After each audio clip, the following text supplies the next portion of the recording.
नमस्कार, स्वागत है आप सभी का हमारे इस चैनल पर। दर्शकों, आज के इस वीडियो में हम बात करते हैं सिंह राशि वर्ष फल को लेकर के। जी हाँ, सिंह राशि वालों के लिए ये नूतन वर्ष 2026 क्या कुछ लेकर आने वाला है। ये वर्ष आपको किस प्रकार से प्रभावित करने वाला रहेगा, कितनी मात्रा में सुख या दुख, लाभ या हानि से युक्त रहेगा, इन सभी विषयों की चर्चा करेंगे आज के इस वीडियो के माध्यम से। यानी ये वर्ष विद्यार्थियों के लिए कैसा रहेगा, यह वर्ष स्वास्थ्य की दृष्टिकोण से कैसा रहेगा, यह वर्ष व्यापारियों के लिए कैसा रहेगा, प्रेमियों के लिए कैसा रहेगा और दाम्पत्य सुख या वैवाहिक सुख के दृष्टिकोण से यह वर्ष कैसा रहेगा, इन सभी विषयों की चर्चा करते हैं इस वीडियो के माध्यम से। दर्शकों, सबसे पहले देखते हैं कि आपकी राशि से समय कौन से ग्रह किस भाव में गोचर कर रहे हैं। आइए दृष्टि डालते हैं।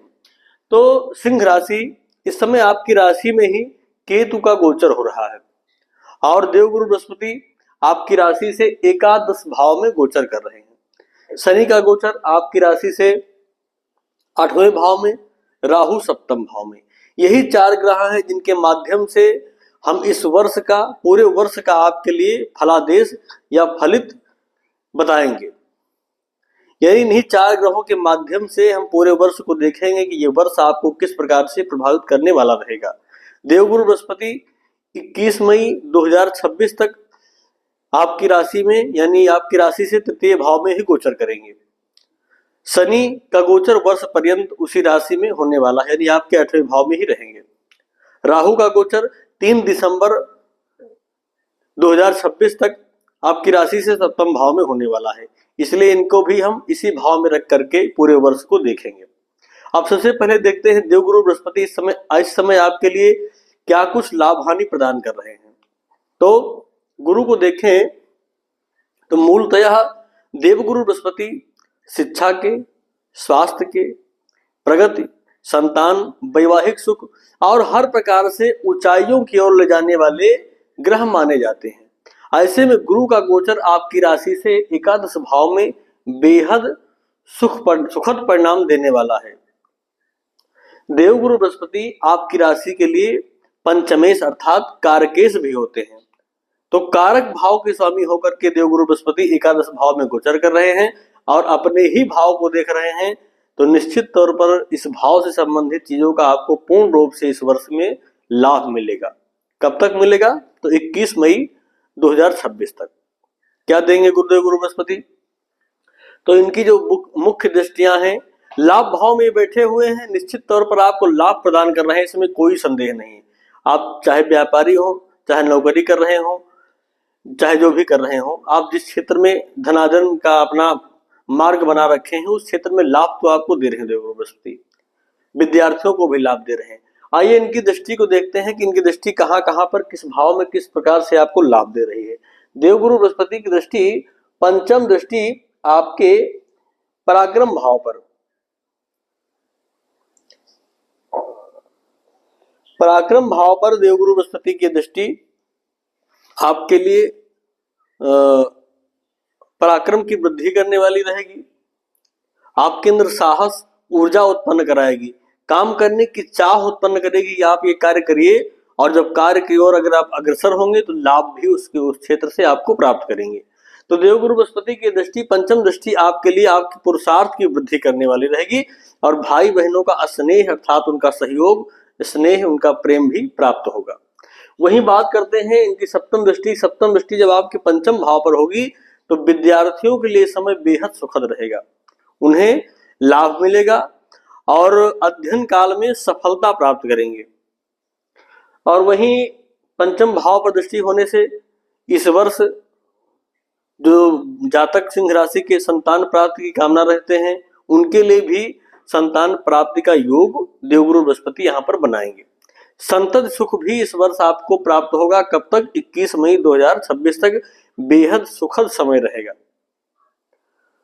और वहीं पर प्रेमियों के लिए भी समय भी बेहद सुखद बनाएंगे, उनके लिए भी पूर्ण रूप से प्रेम में सुख आपको प्राप्त हो, ऐसा संयोग देवगुरु बृहस्पति यहाँ पर प्रदान कर रहे हैं। तो शिक्षा यानी विद्यार्थियों के लिए बेहद सुखद समय और प्रेमियों के लिए बेहद सुखद समय, और संतान के द्वारा सुख मिले या संतति प्राप्त का आपको सुख मिले, ऐसा भी योग यहाँ पर देवगुरु बृहस्पति बना रहे हैं आपके लिए। इनकी सप्तम दृष्टि आपके 7वें भाव पर, इनकी 9वीं दृष्टि आपके 7वें भाव पर होगी। अब 7वें भाव को देख करके देवगुरु बृहस्पति व्यापारियों के लिए सुखद कार्य करेंगे, व्यापार में लाभ दिलाएंगे।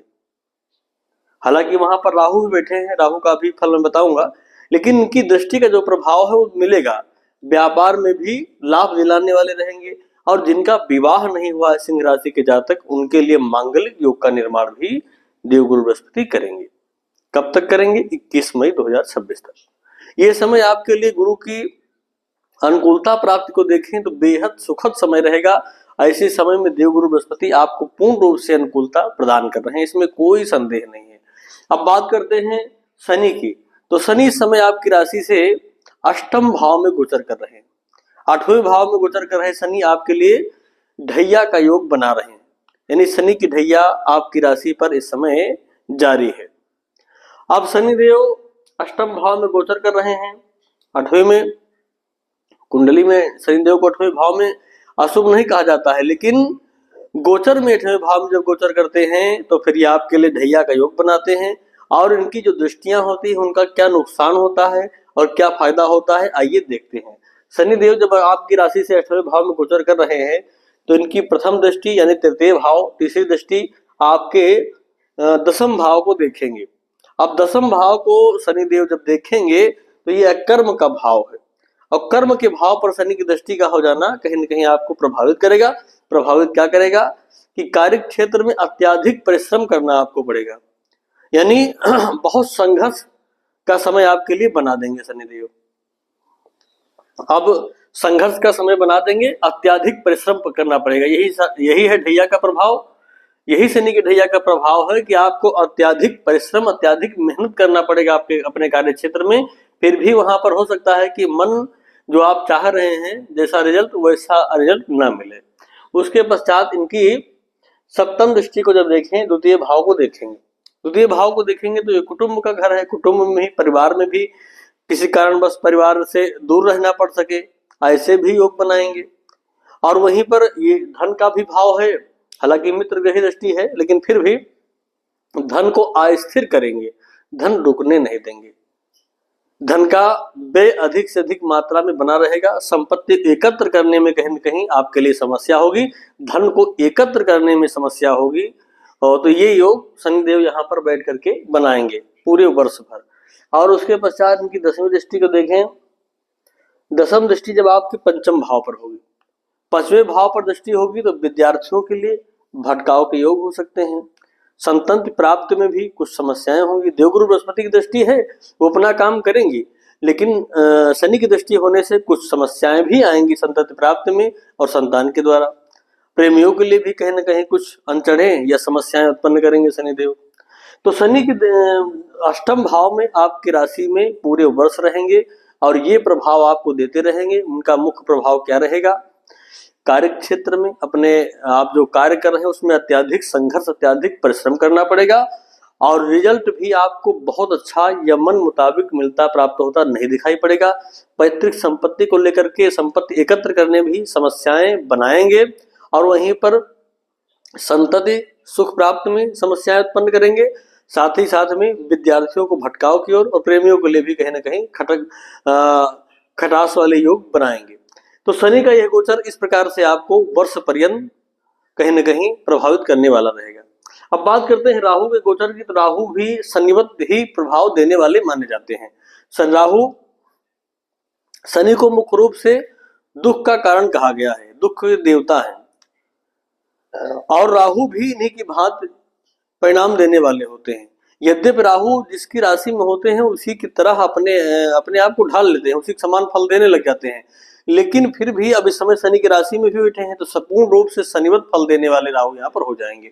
अब राहु का गोचर 7वें भाव में व्यापारियों के लिए कष्टकारक रहेगा, व्यापारियों के लिए संघर्ष कारक योग बनाएंगे, इसमें कोई संदेह नहीं। और साझे का व्यापार है तो उसमें भी साझेदारी में भी पार्टनर के साथ मनमुटाव आदि के योग बनाएंगे, इस प्रकार का संयोग बनाते रहेंगे। और ये 7वां भाव दाम्पत्य तो कहीं न कहीं वैवाहिक सुखों में कमी या फिर किसी कारणवश घर से बाहर रहना पड़ सकता है। इस तरह के योग भी राहु यहाँ पर बनाएंगे। और साथ ही साथ केतु लग्नगत बैठे हुए हैं, राहु की दृष्टि भी इस भाव पर रहेगी, तो स्वास्थ्य को लेकर के भी कहीं न कहीं इस वर्ष में आपको चिंताजनक परिणाम देखने को मिलेगा। स्वास्थ्य को भी प्रभावित करते रहेंगे। तो स्वास्थ्य देखें तो शारीरिक कष्ट, मानसिक कष्ट, दोनों कष्ट कहीं न कहीं राहु और शनि मिलकर के आपके लिए इस वर्ष में बना रहे। तो राहु का ये गोचर सप्तम भाव में और केतु का गोचर लग्नगत भाव में कहीं न कहीं देखें तो आपके लिए बहुत अच्छा परिणाम देता हुआ दिखाई नहीं पड़ रहा है।